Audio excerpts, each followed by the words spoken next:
Hello Virgo, welcome to Dove and Serpent Tarot. My name is Paul. If Virgo is your sun, moon, or rising sign, this is your tarot card reading. Remember to hit the like button, leave a comment, consider hitting the subscribe button, especially if this reading resonates with you. These readings are totally free. If there is anything you would like me to pray over, or meditate upon, or send positive energy toward, please let me know. Now, this is a general reading, so try to be open and receptive to whatever may come through during our time together.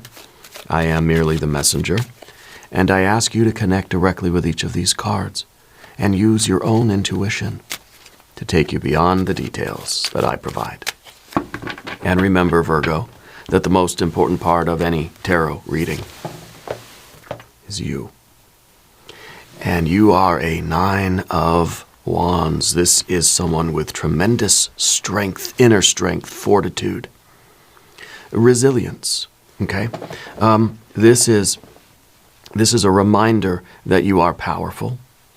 This is a reminder that when you are connected with a sense of purpose, your energy will rise to the occasion. And you will be able to get through any challenges that come your way, deal with any kind of problems that arise. You are strong, you are powerful.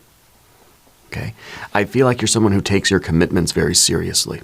When you say yes to something, you can be counted on, right? No one's going to wonder, oh, Virgo going to show up. They said they'd be here, but I don't know. No, you give your word about something, and people trust that. Your word is your bond here, right? And you don't take them lightly. In other words, it takes a lot for you to break a promise, you know? It takes a lot for you to kind of say, sorry, I can't make it, or sorry, I changed my mind, right? Let's put this card into a little bit of context. Let's see what is going on in your life right now. We've got an 8 of Swords, 3 of Swords, the Wheel of Fortune, 2 of Wands, a Princess of Swords. Over here we have the Art or Temperance card.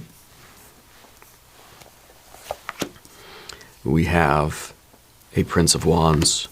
We've got the Fool, and we have a 6 of Swords. I like that we have a 6 of Swords at the end because it shows that all this air energy that we see here with the 3, the 8, and the Princess is working your way through all the confusion, all the memories, all of the past stuff that's coming up for you. Okay, and we're able to make sense of it, and we're able to see the point of all of it. Okay, I think right now is a time of retrospection for you. I think that you probably, this might be what's going on inside of the Hermit, right? Which is your superpower card. Maybe that's going to be our mystery card. I feel like this is kind of a hermit mode where we're looking inside and we're trying to make sense of everything that's ever happened to us. We're trying to make sense of the twists and turns of fate, right? We're trying to make sense of the Wheel of Fortune. Everybody sees the Wheel of Fortune and we think that's the best energy in the world. But the Wheel of Fortune is the reminder that there's so much in life that's out of our control. Okay, sometimes we're at the bottom of the wheel, sometimes we're at the top. Sometimes we're the shit, sometimes we're the shovel, right? Pardon my language.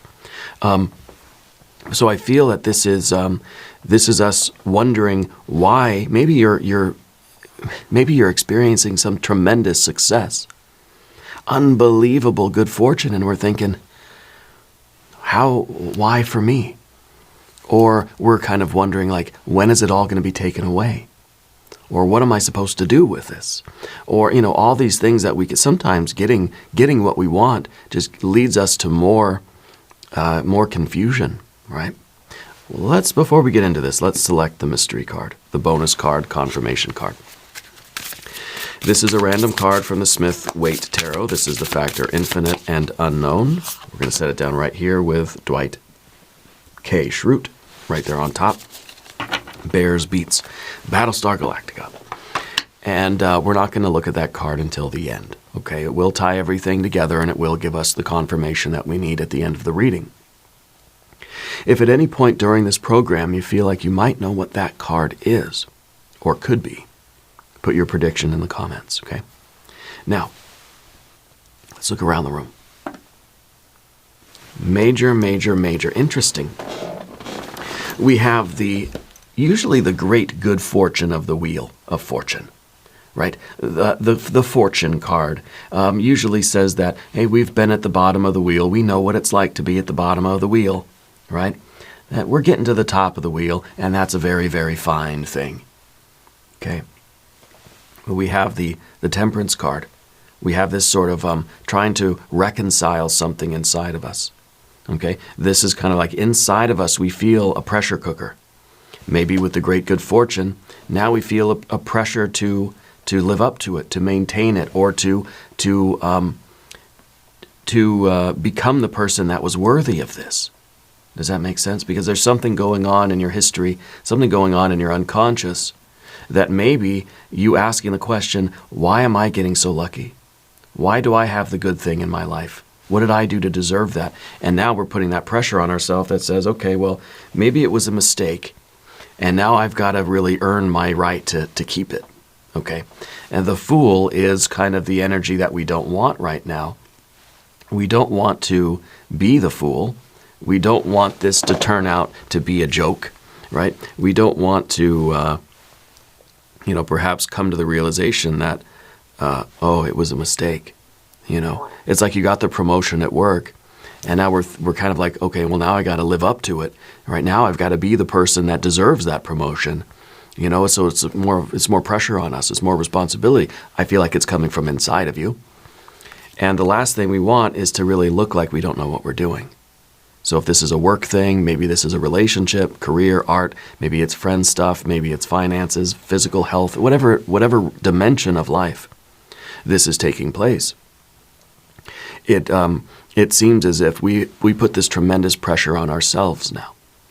And, in my life, I've had many a job, right? Many an employment situation. I've been working for the last 30 years. Yeah, about 30 years, because I'm however old I am. Getting the promotion, or you're going in, you're asking for a raise, you got the raise. You're going in, you're saying, hey, I want to do that other position. I want more responsibility. I want more money. I want more responsibility. And they say, okay, here you go. And then it's almost like we feel a guilt there. It's almost like, oh gosh, well now I've got to really live up to that. I don't want to disappoint anybody. Now I've really got to step up my game. I've got to be the person that deserves the extra 50 cents an hour or whatever it is,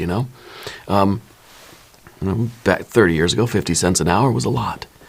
And so it's kind of like we put this pressure on ourselves. We feel this internal pressure that is kind of coming from a place of, I didn't feel like I deserved it. I kind of went in and asked for it, not thinking I would get it, not thinking that I really deserved it, maybe on that unconscious level.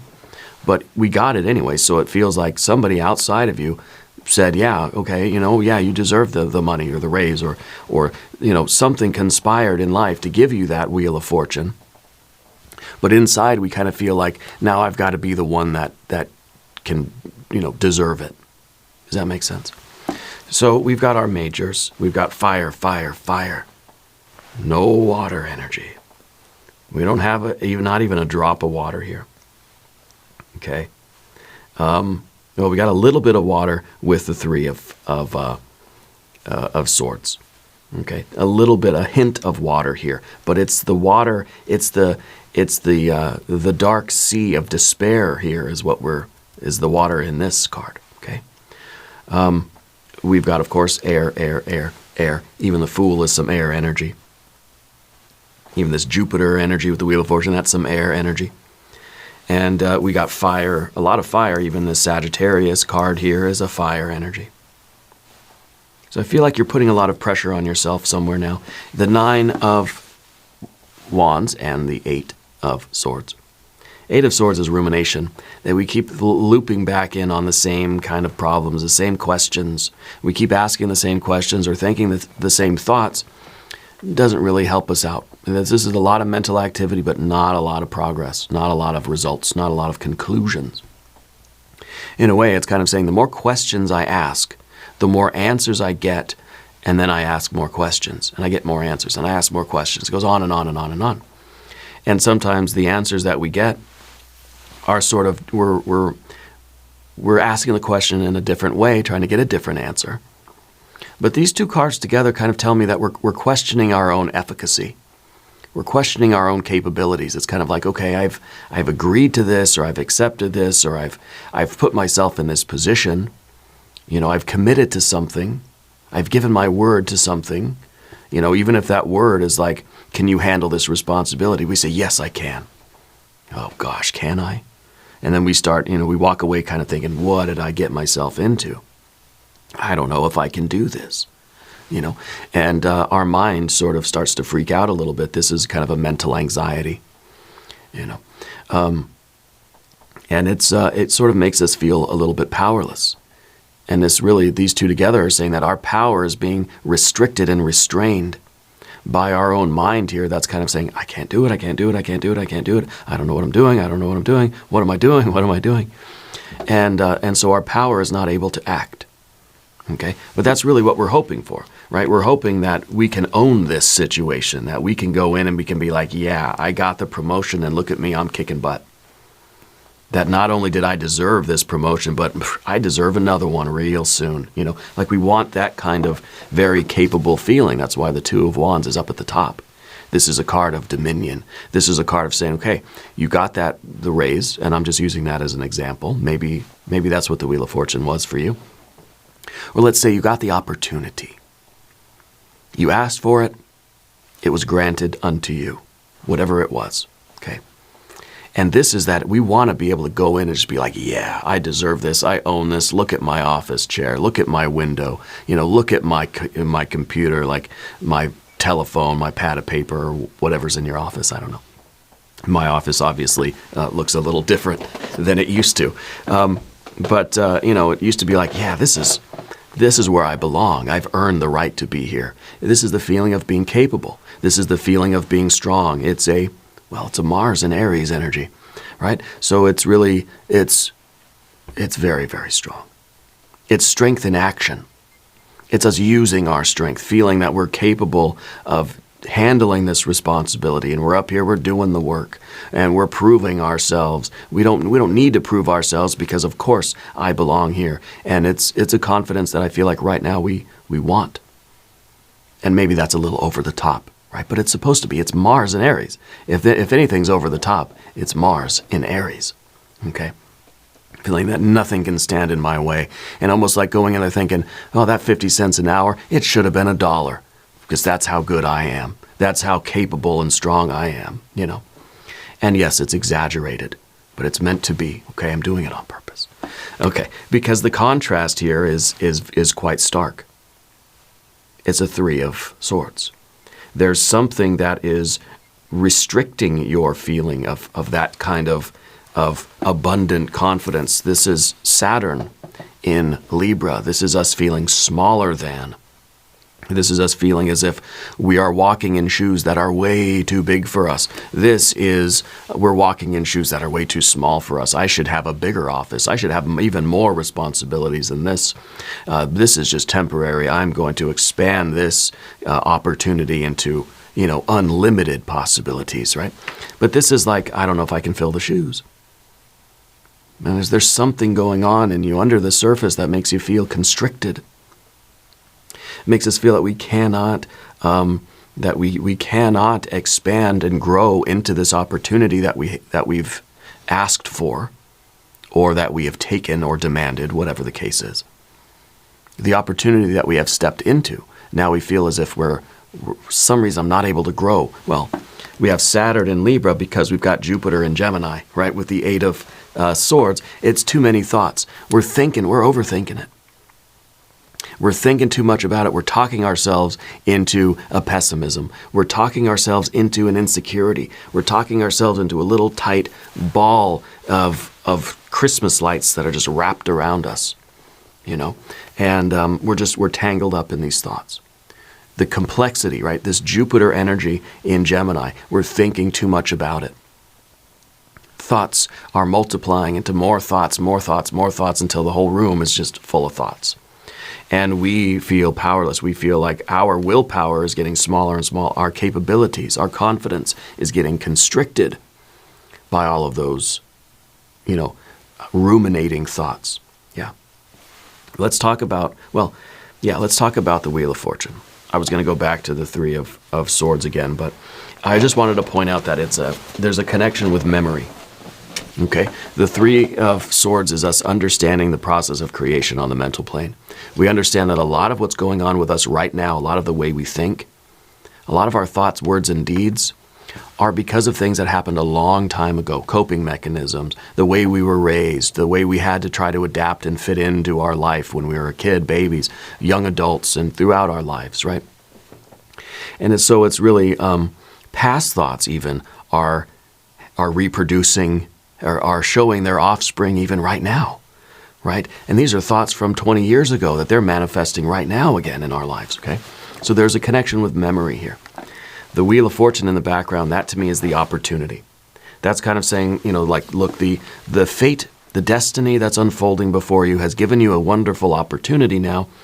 And I think that you're having a difficult time believing that you deserve it, that you've earned it, that you can fill the shoes, that you can live up to it and not let the universe down, yourself down, the boss down, your partner down, your friends down, whatever it is, right? Not let your kids down, that sort of thing. Because this could be the idea that, you're a new parent.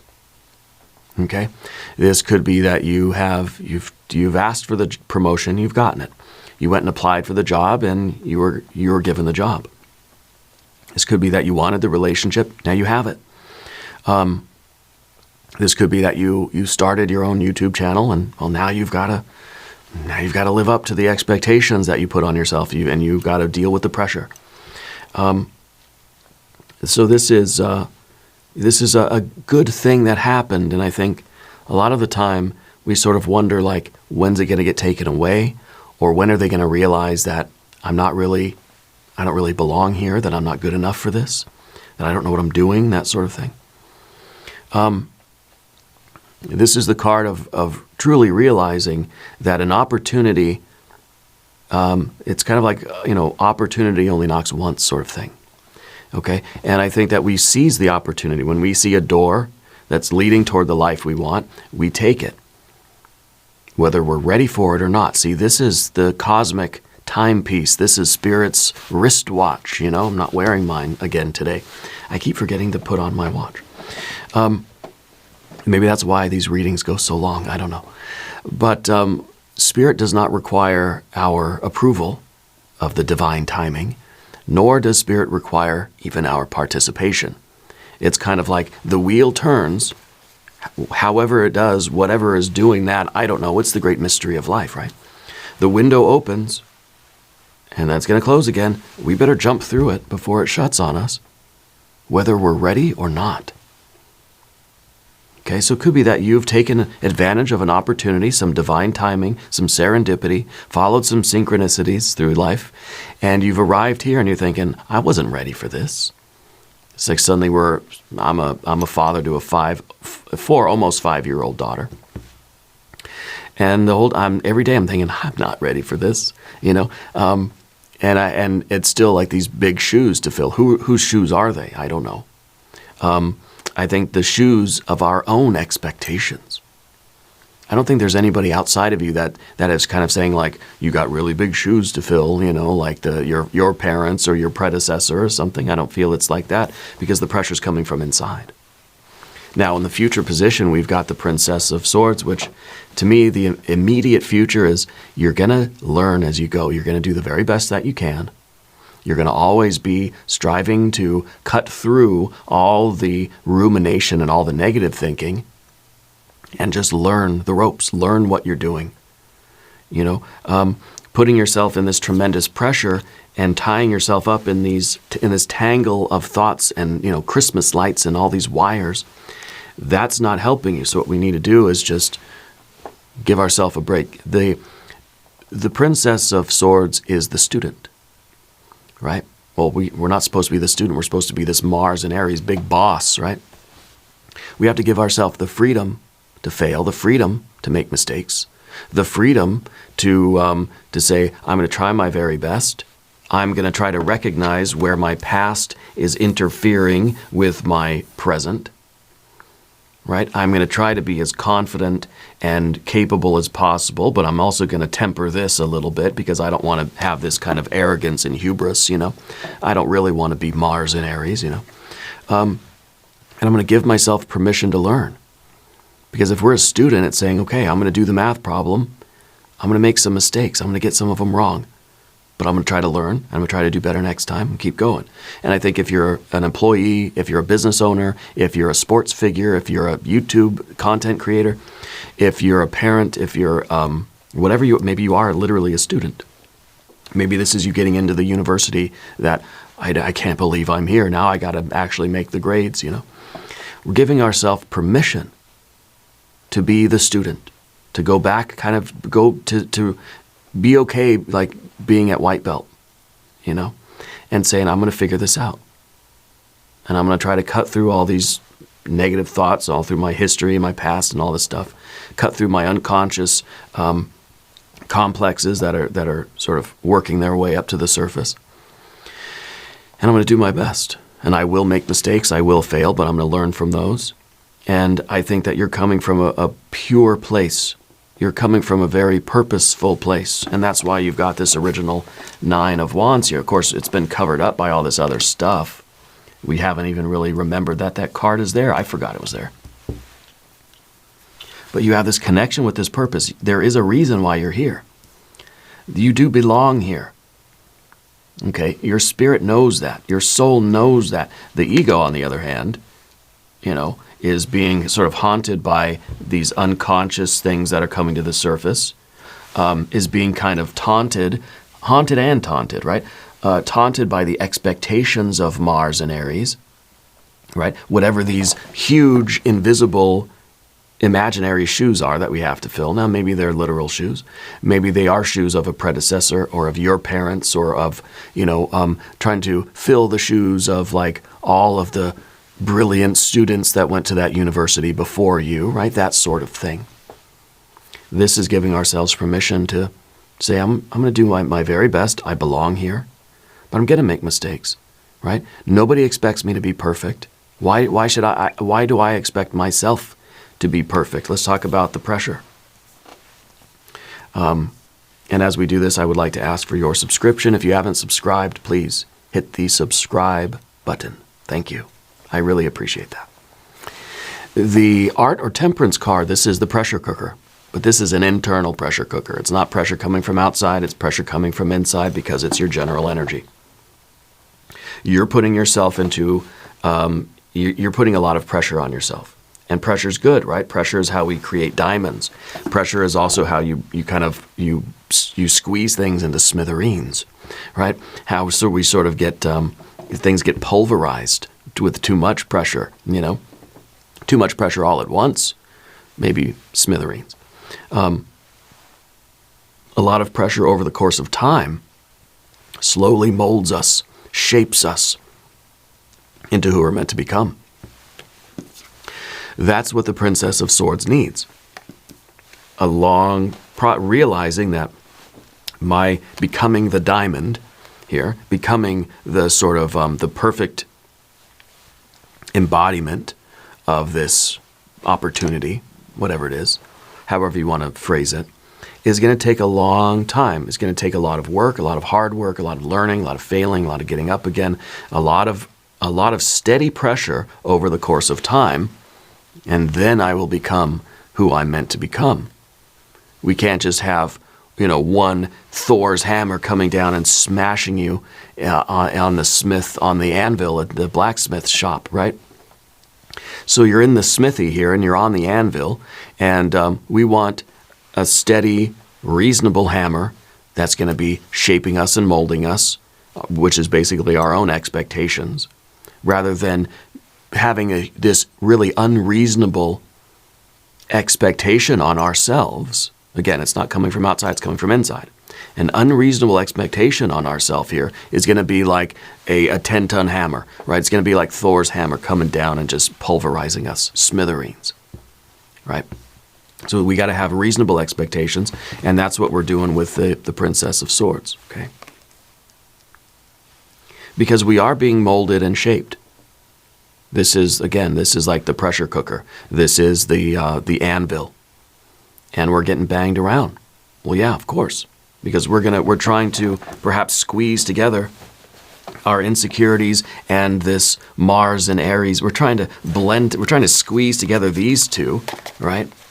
This 3 and this 5, or the 3 and the 2, 5, right? And if we have the addition of our sense of purpose, we have an ace somewhere, then we're going to get the 6. We're going to get that diamond quality. So I feel like we're trying to, we're having doubts, and having doubts is good. It's a healthy thing. Too much, of course, leads to paralysis. We want to have confidence, but too much leads to hubris and arrogance. Well, that's not healthy either, right? So we're trying to find a nice, healthy balance of pressure, expectations. We're trying to find the right hammer to shape ourselves into who we need to be in order to sort of maximize this opportunity or take advantage of this good fortune or whatever it is, right? And in the environment here, you have consistency. You have the Prince of Wands. It's a Leo energy. Okay.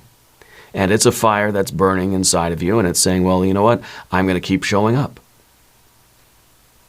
I'm going to suit up and show up. And yes, every day I'm sort of putting myself into the pressure cooker. Every day I'm putting myself on the blacksmith's anvil.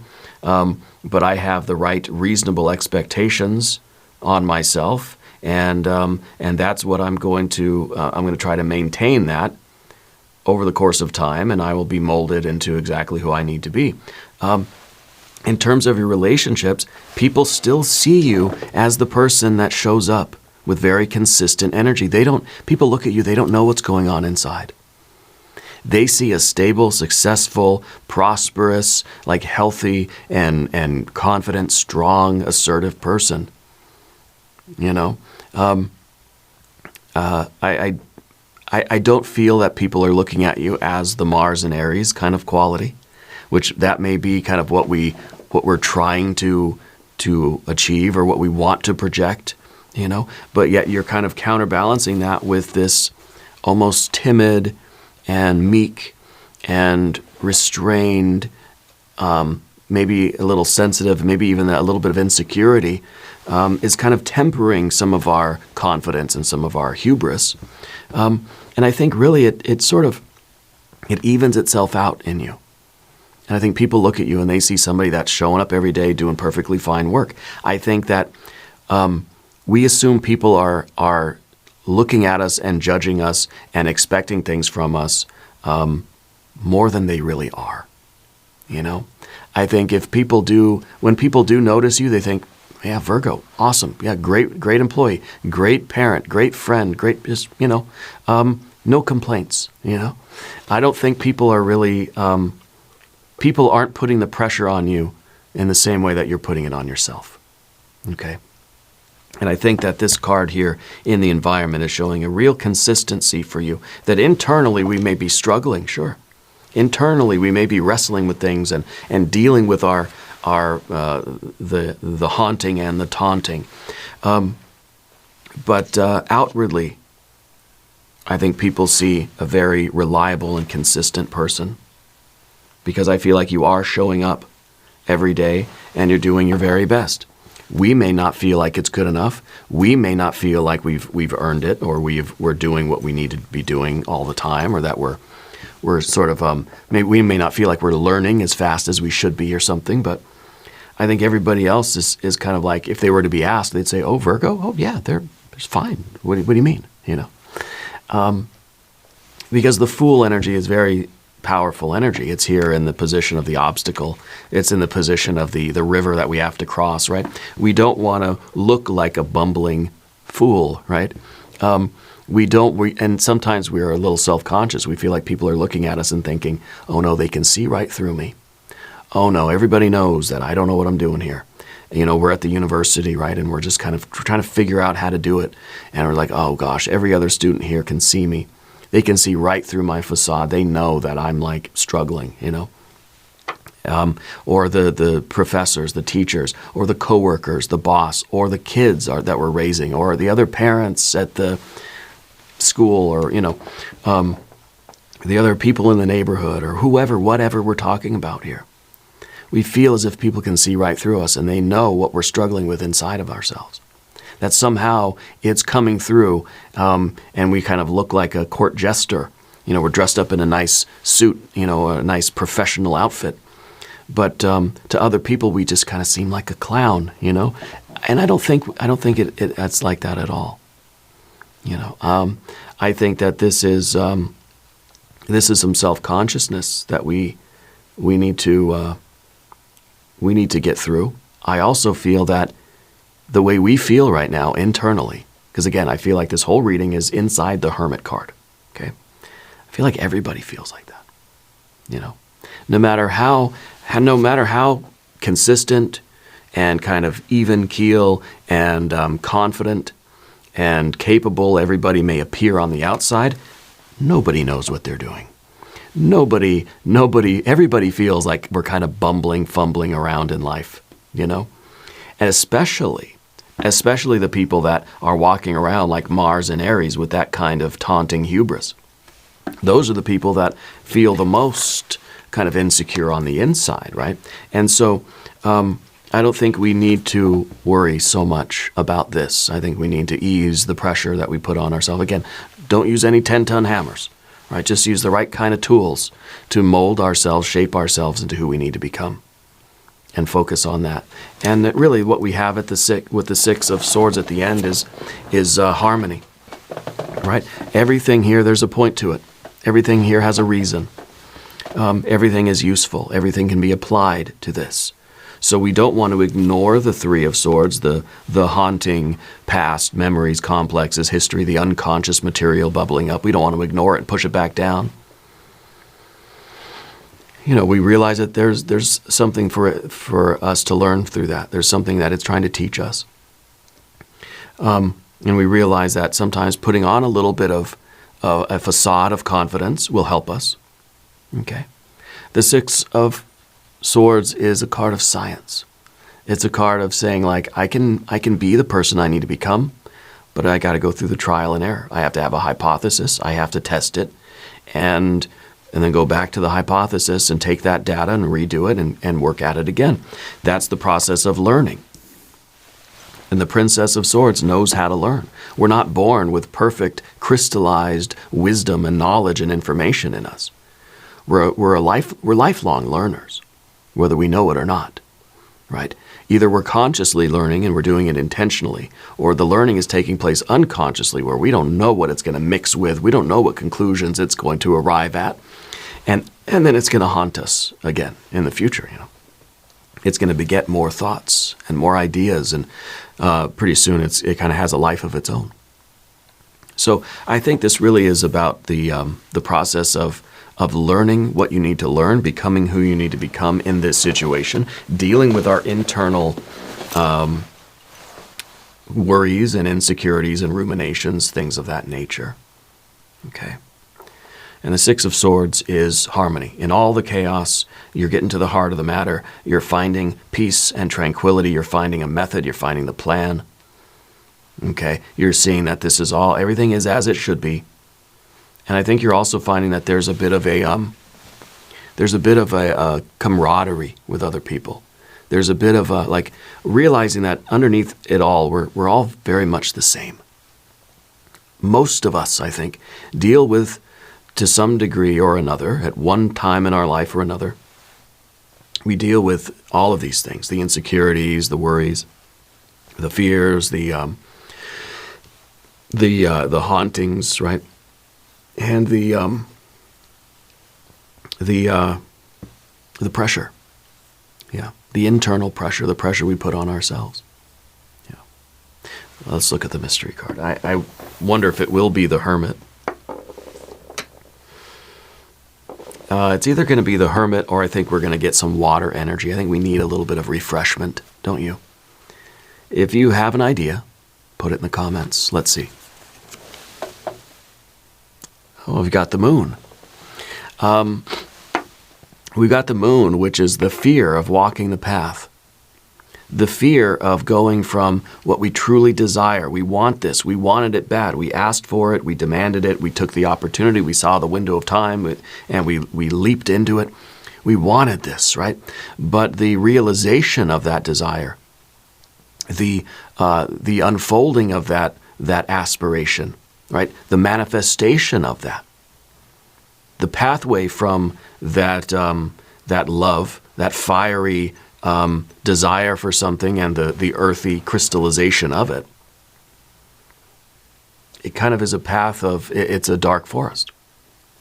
We have to go through all of these insecurities, all of these fears and worries, and all of the, all of those thoughts. It's kind of like we have to push ourselves through the briar patch of our own soul, our own psyche, really, our own intellect, our own history, past, our own emotions, our own unconscious complexes and things. All those thorns, right, that kind of tell us, like, you're not capable, you're not good enough, I don't know how to do it, I don't know what to do, I'm embarrassed, people are gonna see me, people are gonna think I'm a phony, because the moon here, this is the path of really tremendous change in your life. You're taking your ultimate desire and passion and your aspiration, your deepest emotional soul level yearnings, and you're trying to bring them to the realm of creation. You're trying to bring them to the earth, right? To manifestation, which it's interesting here that, in this reading, we don't have any earth cards. Okay? Because that's what we're trying to do. That's why I say all this is happening internally. Okay? Because internally, we're trying to figure out how to bring our passion, our desire, that aspiration of ours, right? How to bring it to the realm of manifestation, how to bring it to reality, right? And so going through that pathway is taking us through the dark wood, right? Taking us through the dark, scary forest, internally, right? Of doubt, of self-consciousness, of insecurity, of worries, and of ruminations, all these kinds of things. Okay. I think this is a very good confirmation, saying we're facing our fears. And it could be that the things we're afraid of they're not objective facts, okay? But also reminding us that everybody goes through this. Anytime anybody feels a passion for something, a deep yearning desire for something, they've got to go through their own fear in order to get there, in order to materialize it, to realize that desire. Okay, now I'm talking desire, not just surface level stuff. It's a soul desire. It's a purpose. Okay. So I think that, we have a lot in common. You're not alone in the wood here, in the dark, scary forest. It may feel that way, and in some abstract way, yes, we're all alone here. I'm the only one inside of my body, I think. But, even that's debatable on a philosophical level.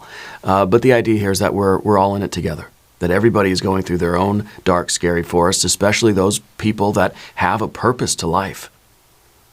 There's something that they want to manifest more than anything in the world. They got to go through their own fear. They got to go through that dark, scary forest, and it will, in order to realize that path and that goal, I think this is really good. We're going to do an extended reading. We'll do an I Ching hexagram. We'll do some oracle cards. There's a link up top. There's a link down below. New readings for Virgo, Tuesdays and Saturdays, 6 a.m. Chicago time. Be sure to watch both readings. If you haven't subscribed yet, please click the subscribe button. These readings are totally free. Leave a comment and let me know where in the world you're watching from.